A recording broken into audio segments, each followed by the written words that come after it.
You know, a wise person always told me that between your ears that you hear, you should shout on top of rooftops. With that being said, the unshakable race, you know them by their fruit, and they stand on truth. I want to address something, but first, good evening. Yes, I said good evening. Most people would correct me and say good morning. Let me bring something to your attention. If you know a country or a society or a percentage of people that have controlled the masses for so long, have spoke and have, for lack of better words, tainted every truth that we've ever known, what makes you think in the very simplistic stuff like time or order of days, order of months,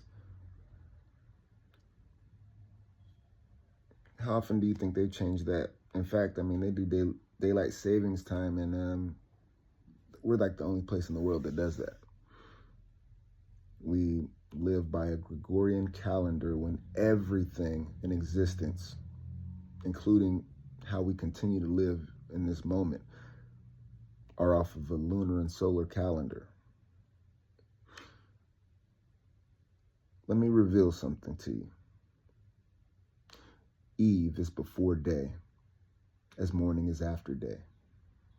Just like you mourn someone after they pass, and just like New Year's and Christmas and Chinese New Year's Eve. It's just a simple correction, but it's in the Bible as well. It's in the very first chapter.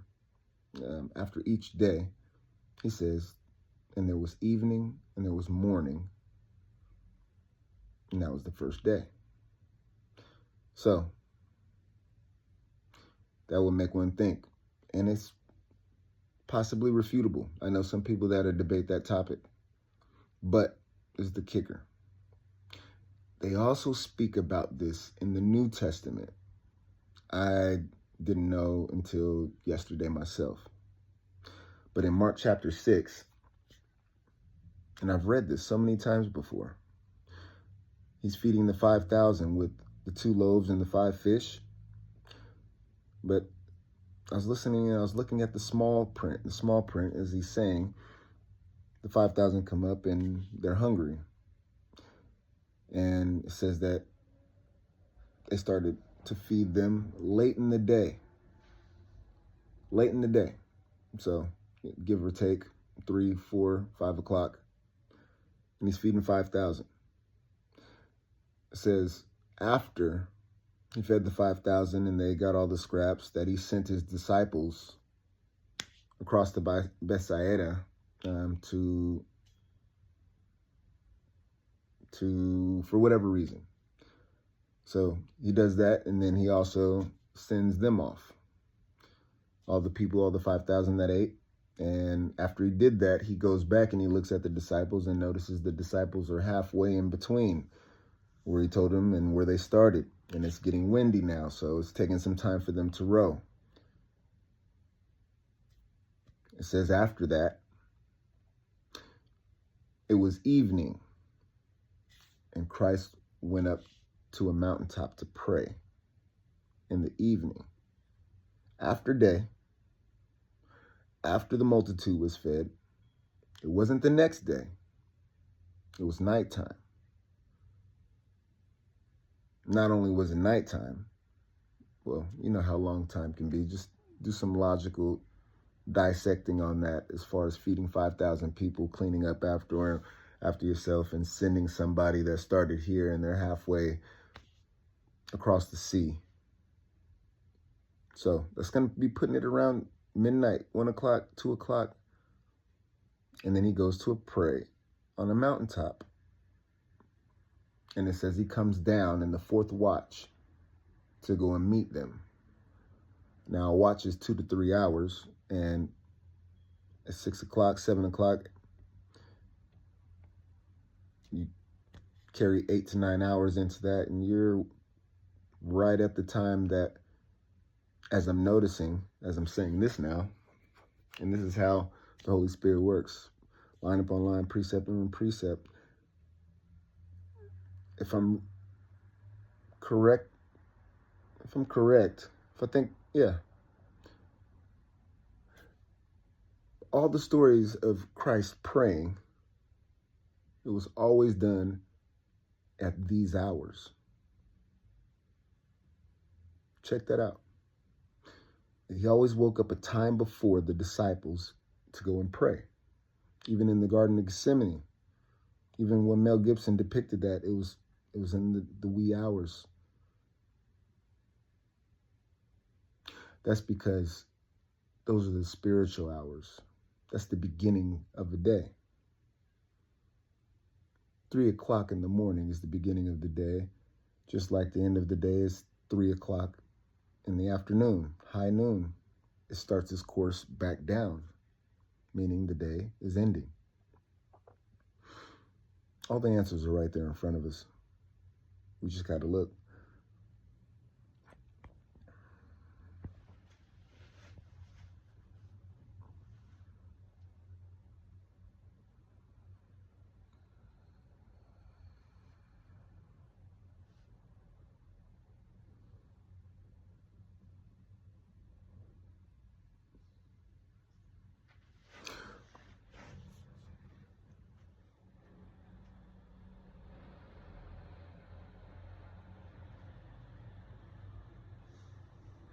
In fact, I got another video, a link to the description somewhere on here, which is speaking about the 1st and the 15th, and that those days were even flipped.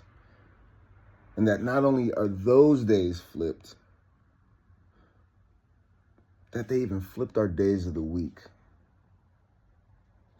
If you look at a lunar and solar calendar, the 1st is always at the new moon, end of the full moon, which is between the 13th, 14th, 15th. So like give or take the 15th, which is like the middle of the month. It's like here in America, we made the 15th or the 1st, the 15th, if that makes sense. We made 15 instead of it being 1 for whatever reason. Like I said, I have no idea, but it's very confusing. And according to the lunar solar calendar, I was born in the 5th month of Av, which is August our time, 1986. But in lunar solar calendar years, 5746. If you simply just look around you at these truths that everybody refutes so much because the word Bible or Christ is behind it,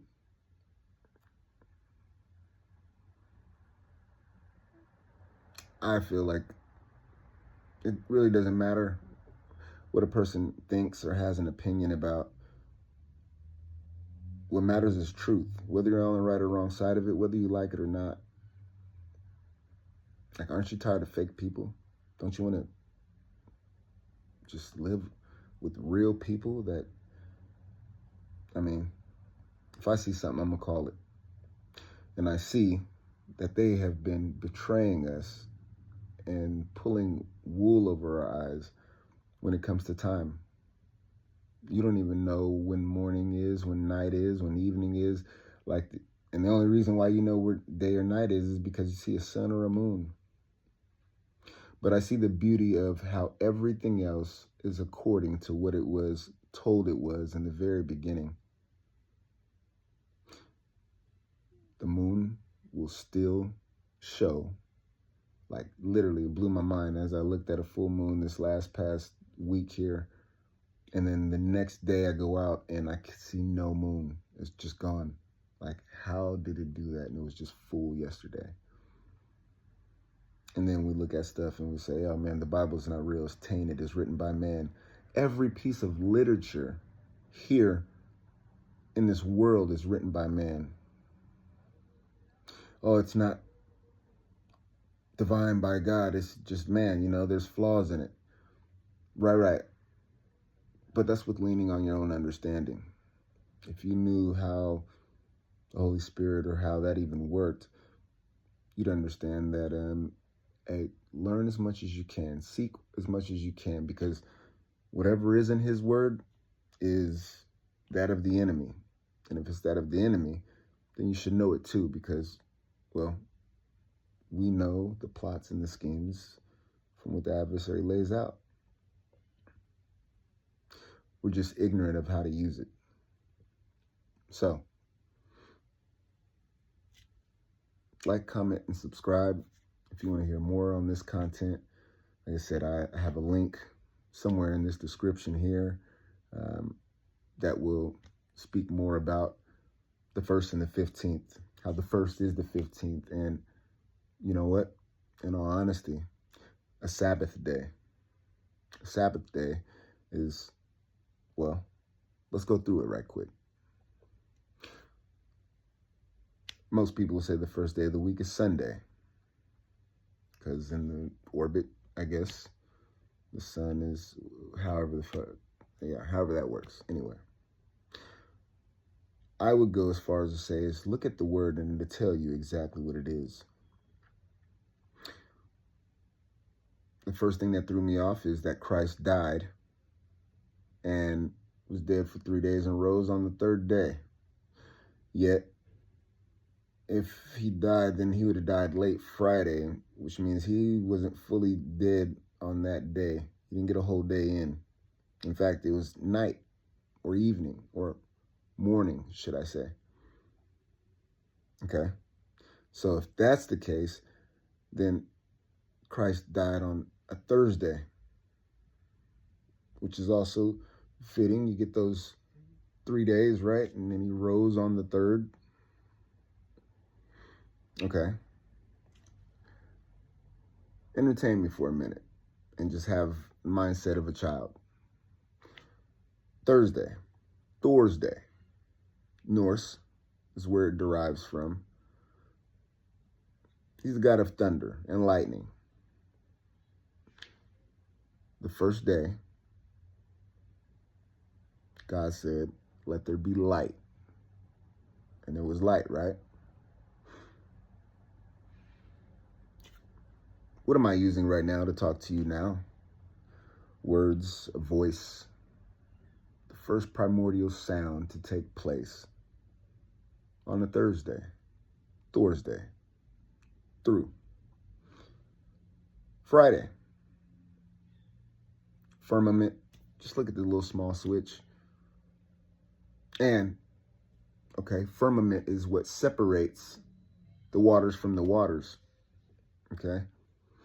Now, if anybody has ever heard of Nyx or chaos or the primordial darkness, it's seen as a void, as a chasm.